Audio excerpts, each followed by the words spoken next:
So, I'm back doing a 2 week out vlog.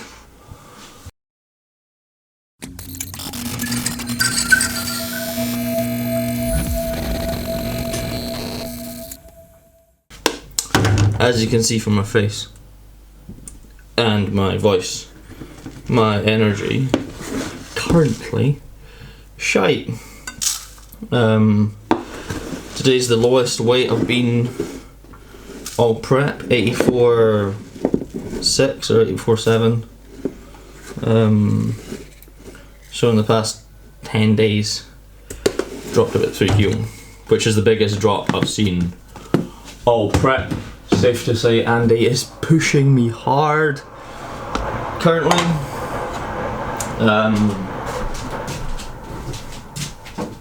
The veggies. Not the veggies. Chicken.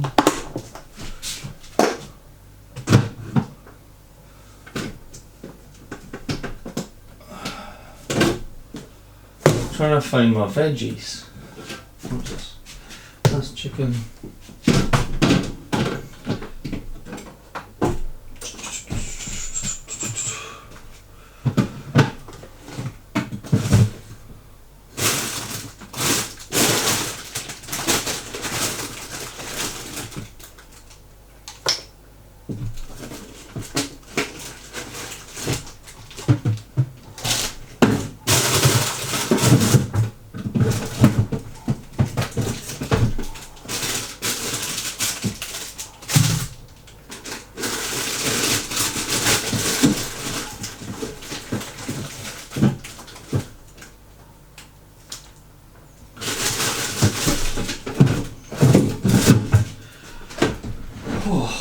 So, just gonna make fridge just over. Gonna make my breakfast real quick. So it's still currently 70 grams of oats, 160 grams of chicken, and some veg.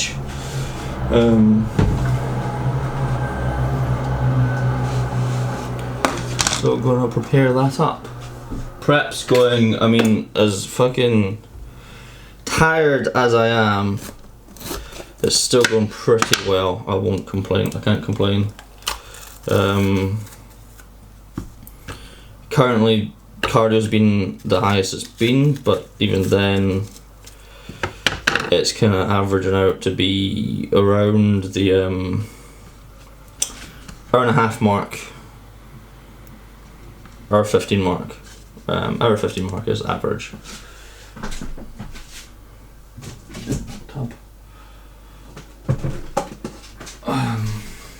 Which isn't too bad. Last prep, on average, I was doing about 3 hours, so better than last prep.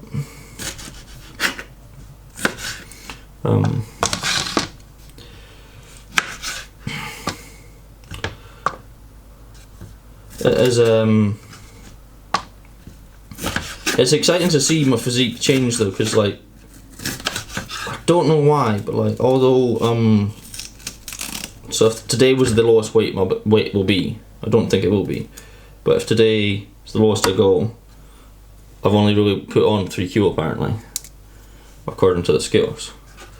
But if you look at my photos from last prep to now, you'd think I've put on like 15 pounds. It's just the one thing, especially with my physique, that always confuses me. And a lot of the reason why I can relate to a lot of the like young lads that I take on that are looking to build muscle and they've got like very little is because I was that young lad and I always struggled to see change on the scales, and until 2017 when I really started focusing on just like the look rather than the scale, is when I really start to see my physique really change and come into a league of its own rather. Like granted, when I see like the scale weight get really light, it still does kind of like set off some insecurities about being small and skinny and other such connotations. But it's part of the process.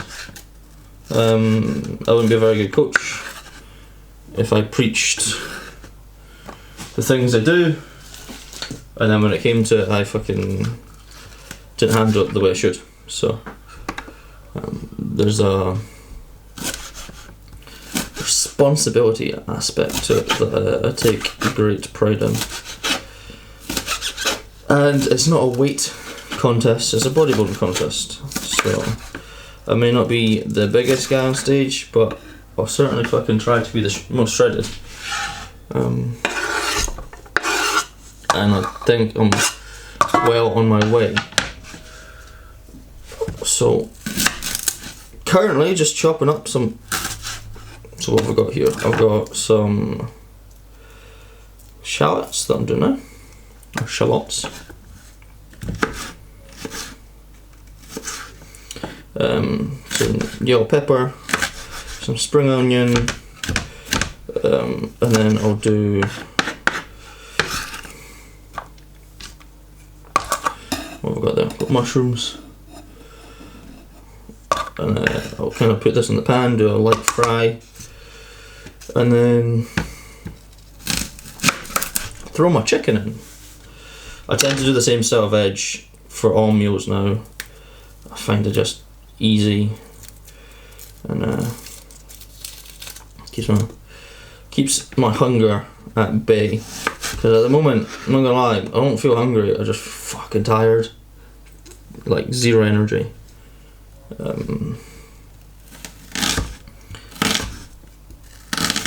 So it's not something that like a can of Monster or a coffee can fix. It's just like my food is that low, and I've been like depleting for so long now. Because like you start depleting when you start a fucking diet. All these people that like go into peak week, yes, there's so many different ways to do it, but these people that go into peak weeks and then like need to deplete, I'm like, what are you depleting?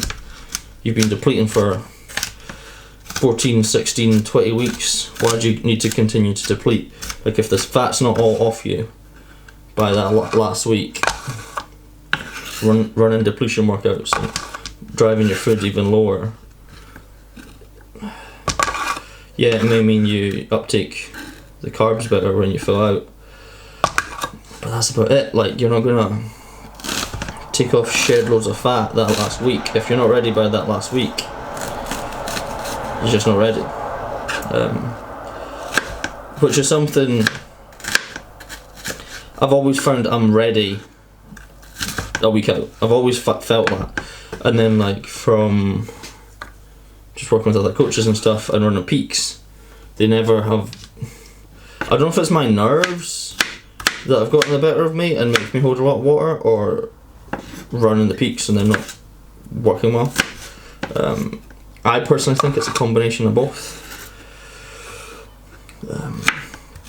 So this year I'm going to be backstage popping ashwagandha and magnesium biglycinate like it's fucking candy to try to keep my nerves at bay. But it's actually ironically one of the main reasons I started with Andy is that I didn't want to run peaks. I don't really.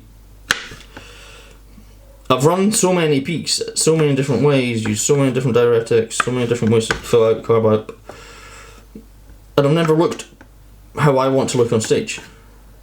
And I'm just like, well, what's the point of that then? And like, the way I want to look on stage is how I look in photos I put on Instagram, like that dry, hard, grainy look. I know I'll beat people with that look. So like, me trying to be all full and round and bubbly, that's not playing to my physique strong points. So what's the point? Like, I'm not gonna win that way. So I know Andy, we've discussed it. We're not running a peak. We're just gonna get me really fucking shredded, really dry, and then pretty much coast to the show, and then just run. We're obviously gonna carb up, but I don't need much in terms of carbon up. or much 2 carb up rather, which is it's actually quite beneficial. A lot of people are like, oh, I need 1700 grams of carbs to fill out. It's like, that's cool, you're getting all that food, but remember, like, as soon as you get off stage, you're allowed to go eat.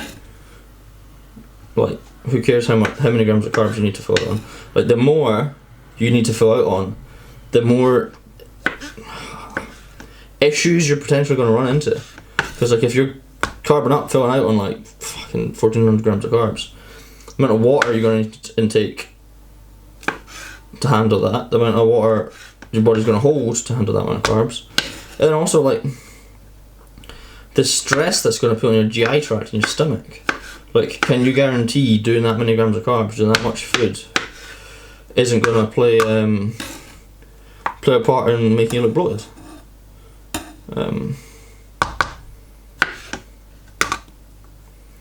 Which was an issue last time I competed, which is ironic because I've got a very, very small waist right now.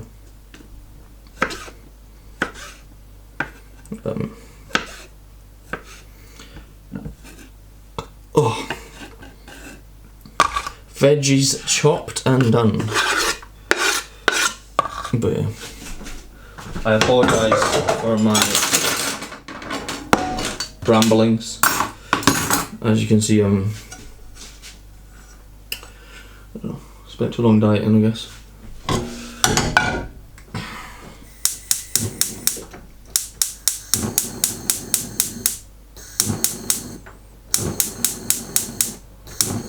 There we go. Whew. So I'm going to get this show on the road. I'm going to get my veggies cooked up, chuck some soy sauce to them, a little bit of seasoning, all that good stuff, and then when they're cooked up I'll do my oats on the hob because just more volume, and in the meantime probably going to watch something on Netflix or on YouTube and make myself a coffee. So yeah, I'm going to film chess later, so that should be good. And a bit of the day of the life stuff. I'm not doing much at the moment, so it's literally just me sitting around doing work when my brain allows me. That's probably been the biggest challenge so far this prep, is when my brain's not been working. Being able to work, or struggling to work rather. That's been challenging, because since about April I've been averaging about 12-hour days. So to then, like, I've been playing Xbox and stuff, but I've got a very different approach to work and life and days off, and I very much believe that you gotta earn your days off. And until you're at that spot or position in your life where you're satisfied, not even satisfied, but like you've reached. So let's say you got a goal to make 5k a month, and if you're not close to that, if you're not getting closer to that, say month 1 you're doing 1500, month 2 you're doing 1750, month 3 you're doing 2,100. Like, that's all well and good, but if your goal is 5k a month, and you're taking multiple days off, you're out celebrating fuck all, what are you celebrating? You're not celebrating your goal, or achieving your goal at least, because you're not fucking achieved it. So why, this whole, like, it's a bit of a rant, but it's definitely my generation's thought process of like, live your best life and all that shit. Like,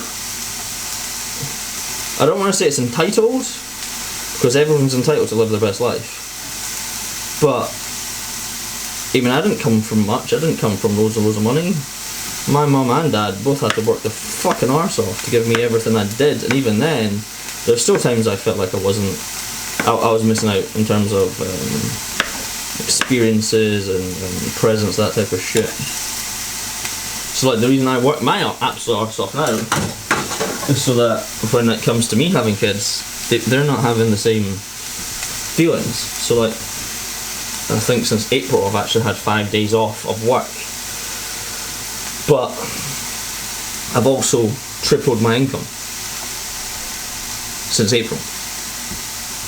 So you could be like, oh well Kieran, you're working too much. I'm like, yeah, I'm working too much for you, but I've also tripled my income and I've set up 2 other businesses while on a diet, while prepping for a bodybuilding competition, and while managing 2 other people's preps and all the other clients I've got.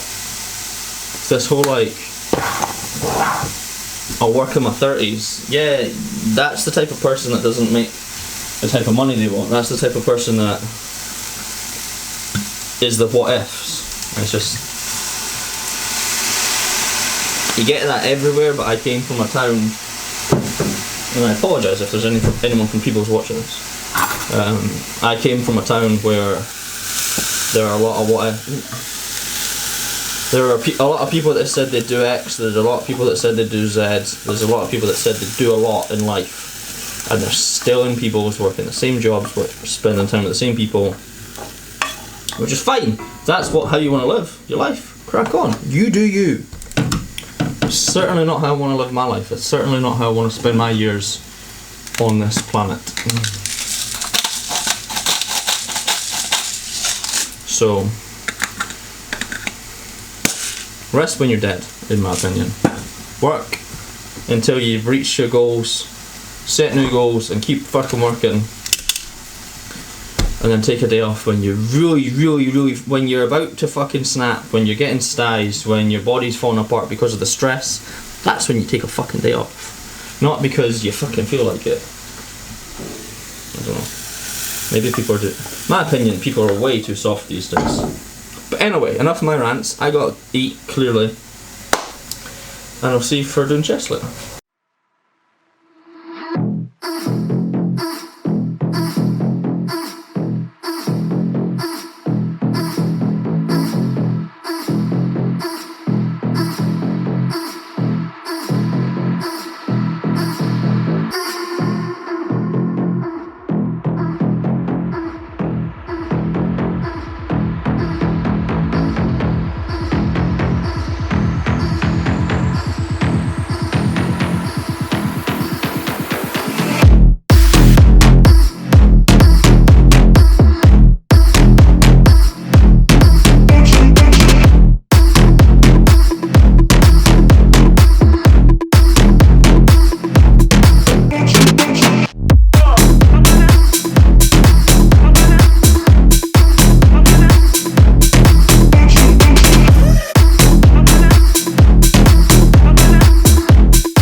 but you left me alone inside these empty, broken walls. And I can't see it clearly, but it's obvious. I know